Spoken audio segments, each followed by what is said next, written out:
Justice PC Ghosh commission రద్దుపై రేపు Telangana high court తుది తీర్పు చెప్పనుంది.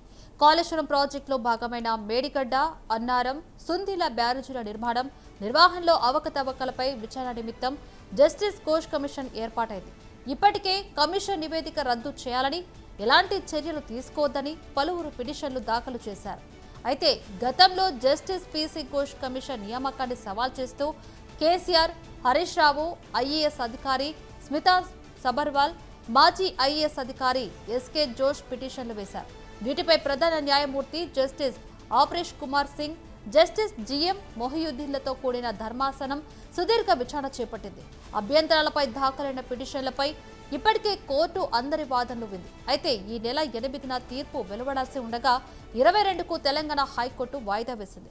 ఇదే అంశానికి సంబంధించి మరిన్ని అప్డేట్స్ ఫోన్ ఇన్ ద్వారా అమర్ అందిస్తారు. అమర్, లవణ్య, తెలంగాణ హైకోర్టులో రేపు కాళేశ్వరం పీసీ ఘోష్ కమిషన్ నివేదికకు సంబంధించి రద్దు చేయాలని పిటిషన్లు దాఖలయ్యాయి. ఈ పిటిషన్లకు సంబంధించి రేపు హైకోర్టు తీర్పు కూడా వివరించింది. గత నెల ఏదైతే ఏప్రిల్ 8వ తేదీన ఉన్నటువంటి తీర్పు కొన్ని టెక్నికల్ రీజన్స్ వల్ల ఆర్డర్స్ రెడీ కాకపోవడంతో ఇవాళకి అంటే రేపటికి 22కు వాయిదా వేసిందని చెప్పుకోవచ్చు. అయితే రేపు వచ్చేటువంటి తీర్పు రాష్ట్ర రాజకీయాల్లో సంచలనంగా మారనుంది. ఎందుకంటే ఉన్నటువంటి పిటిషన్లు ఇప్పటికే మాజీ ముఖ్యమంత్రి కేసీఆర్ తో పాటు మాజీ మంత్రి హరీష్ రావు, సీనియర్ ఐఏఎస్ అధికారి అయినటువంటి స్మితా సబర్వాల్, మాజీ ఐఏఎస్ అధికారి అయినటువంటి ఎస్కే జోషి, మొత్తం నలుగురు కూడా వేర్వేరు పిటిషన్లు కూడా దాఖలు చేశారు. అయితే వీళ్ళ హయాంలోనే కాళేశ్వరం అనేది నిర్మాణం జరిగింది. మేడిగడ్డ, సుందిల్ల బ్యారేజీలు అనేది ఉన్నటువంటి బ్యారేజ్ నిర్మాణాలకు సంబంధించినటువంటి వ్యయానికి అత్యంత ఎక్కువగా రేటు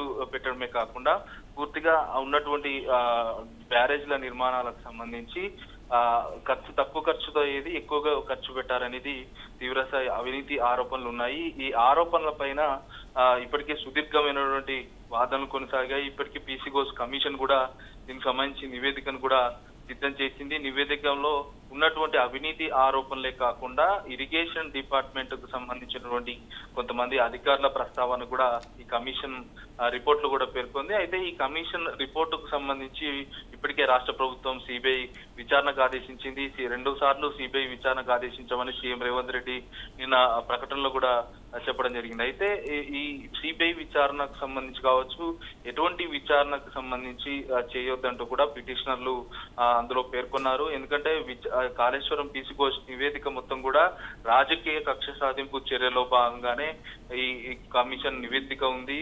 ఎటువంటి గ్రౌండ్ లెవెల్ ఎంక్వైరీ లేకుండా పూర్తి స్థాయిలో విచారణ చేయకుండానే పీసీ ఘోష్ కమిషన్ ఏకపక్షంగా తీసుకుందన్న అంశానికి సంబంధించి ఇటు పిటిషనర్లు కూడా సుదీర్ఘంగా వాదనలు వినిపించారు. ఇటు బీఆర్ఎస్ కి సంబంధించినటువంటి సీనియర్ కౌన్సిలర్లు కూడా సుదీర్ఘమైనటువంటి వాదనలు వినిపించగా గత 3 నెలల క్రితం ఈ తీర్పుకు సంబంధించి ఈ నెల 8ని తీర్పు ఇస్తామంటూ కూడా వాయిదా వేయడం జరిగింది. అయితే టెక్నికల్ రీజన్స్ వల్లనే వాయిదా కూడా పడడం జరిగింది. రేపు ఉండేటువంటి తీర్పుకు సంబంధించి రాష్ట్ర వ్యాప్తంగా ఉత్కంఠ నెలకొందని చెప్పుకోవచ్చు.